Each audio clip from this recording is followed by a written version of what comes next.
আসছে বিস্তারিত খবরে। মন্থার দাপটে আচমকাই হুড়মুড়িয়ে ভেঙে পড়ল পুজোর বিশাল গেট, যার ফলে দীর্ঘক্ষণ অবরুদ্ধ হয়ে পড়ে রাস্তা। ঘটনাটি ঘটে তমলুকের হাকল্লায়। পরে ক্লাব সদস্য এবং এলাকাবাসীর উদ্যোগে রাস্তা খালি করা হয়। সতর্কবার্তা ছিল আগেই। দুপুর থেকে বিক্ষিপ্তভাবে শুরু হয়েছিল ঝড় বৃষ্টি।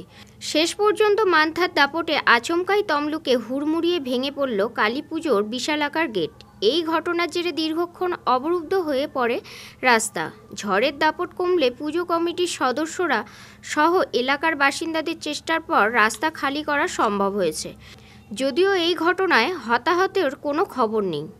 স্থানীয় সূত্রে খবর, তমলুক থানার হাকল্লা এলাকায় তমলুক পাঁশকুড়া রাজ্য সড়কের উপর একটি বিশালাকার গেট তৈরি করেছিল স্থানীয় কালী পুজো কমিটি।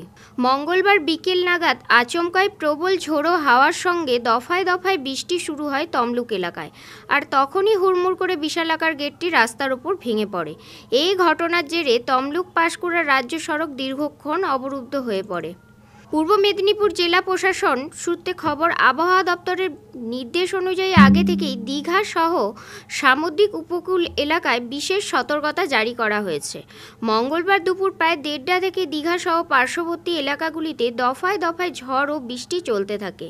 তবে বিকেল 3:30 থেকে 4টে নাগাদ তমলুক, হলদিয়া, মেছেদা, পাঁশকুড়া প্রভৃতি এলাকাগুলোতে জোরালো হাওয়ার সঙ্গে বৃষ্টিপাত শুরু হয়।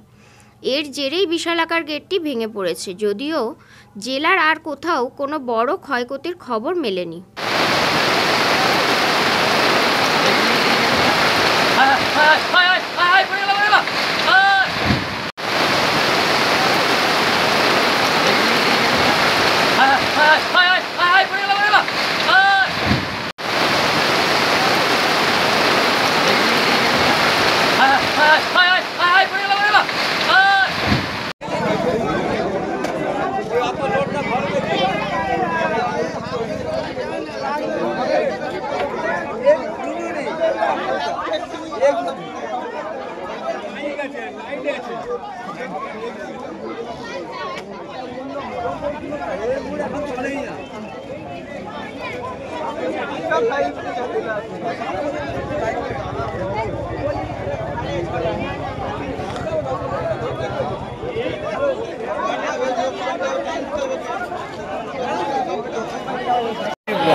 পুলক বেড়ার রিপোর্ট, খবর BCBS।